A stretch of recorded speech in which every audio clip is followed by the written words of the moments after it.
to the Kickstart Your Coaching Edge podcast, where it's all about getting real around all things coaching.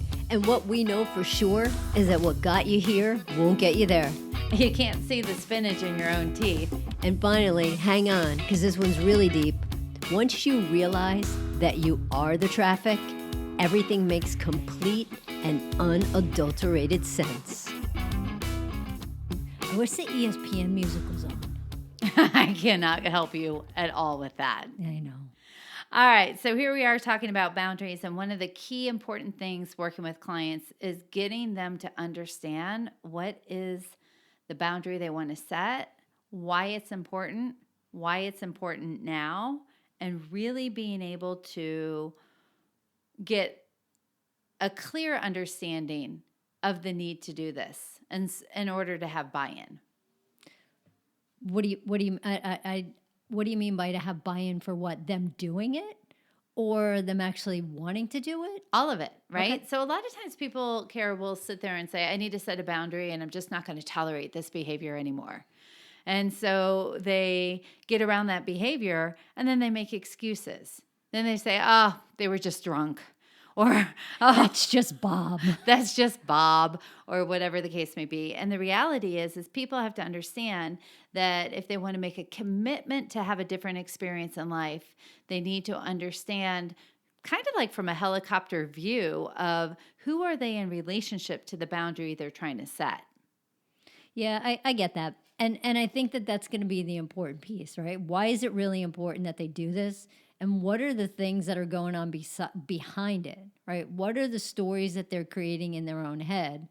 What's really real and what really isn't real about even setting this boundary? Because part of, sometimes I know you're going to be shocked by this when people talk about, hey, I need to set a boundary. And I'm like, well, then just effing set the boundary.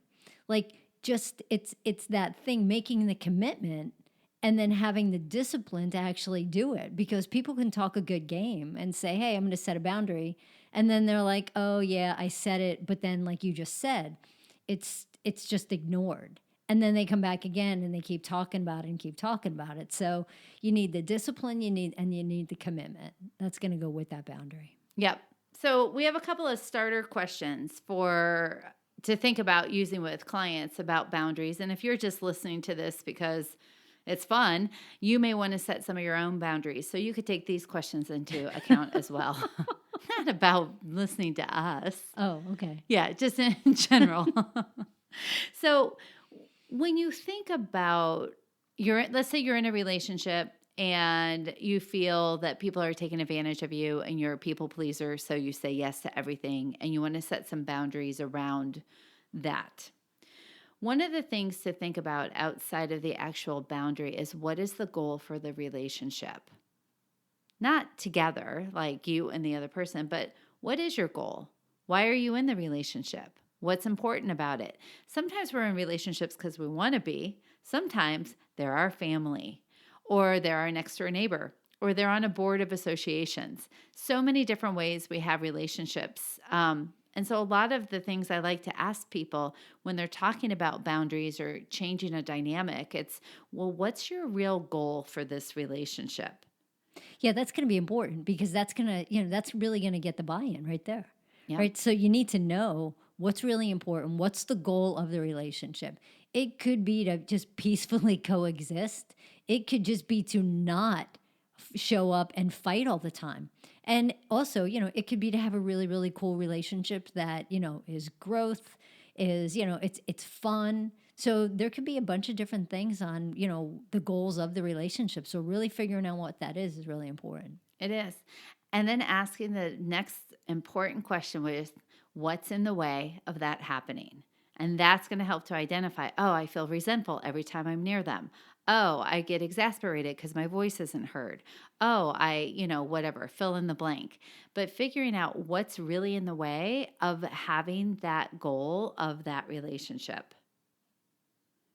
The next thing I always love to ask people are, what are 3 reasons that you want to set a boundary? Like, get super duper clear on why is it that you even want to have a boundary put in place? Yeah, why do you need it? Right, seriously, like, why do you need it? Because if this is something that you're losing sleep over, if this is something that you're wasting energy on, it's really understanding that, hey, listen, something needs to change, and expecting the other person to change isn't going to change it. So it's going to be, how are you going to show up differently to change whatever it is you need to change? Yeah. Which leads to the next one, which is, what will setting a boundary actually give you? If you're able to set a boundary, what does that give you? Could be a voice. It could be a position. It could be the ability to now say no. It could be that it gives you, did I say space? No. Oh, space. It could give you peace. It could give you peace of mind, and it could give you relief sometimes. Love it. And then the last part of this segment of the boundary setting questions is, in what ways will setting a boundary change the dynamic of the relationship? Not change the other person, but change the dynamic of the relationship. So, Kara, what's changed? I feel like we should play that video. But that's a big piece of it. Something's changed, right? You want something to change. And if you think about every relationship you're in, and it doesn't matter what they are, with who, but if one person in that relationship changes, the relationship will change. And this is kind of like what I was saying a little while ago, is that if you show up and you start to act different, then the relationship is going to change. Because most of the times people get in, they get stuck in a kind of pattern in a relationship. Tom says one thing, Joe says something else, then, Tom says something else, and then Joe says something else. It goes back and forth. It's like a freaking tennis match. And everybody knows how something's going to happen. So what has to happen, though, is, let's just say in this case, Tom says, all right, listen, I'm going to show up different. So when Tom shows up different, then what's going to happen is Joe's going to be able to show up different. And then the relationship's going to change. I love it. So those are the questions that get you started. We didn't even ask what the boundary is yet. We just want to understand, what's the goal for the relationship, what's in the way, what are 3 reasons you even want to set a boundary, what will setting a boundary give you, and how will it change the dynamic. Pretty good food for thought. Yep. Speaking of food, let's go eat. Okay, bye. Bye. Hey, everybody. Thanks for listening to the Kickstart Your Coaching Edge podcast. Craving more in-depth discussions?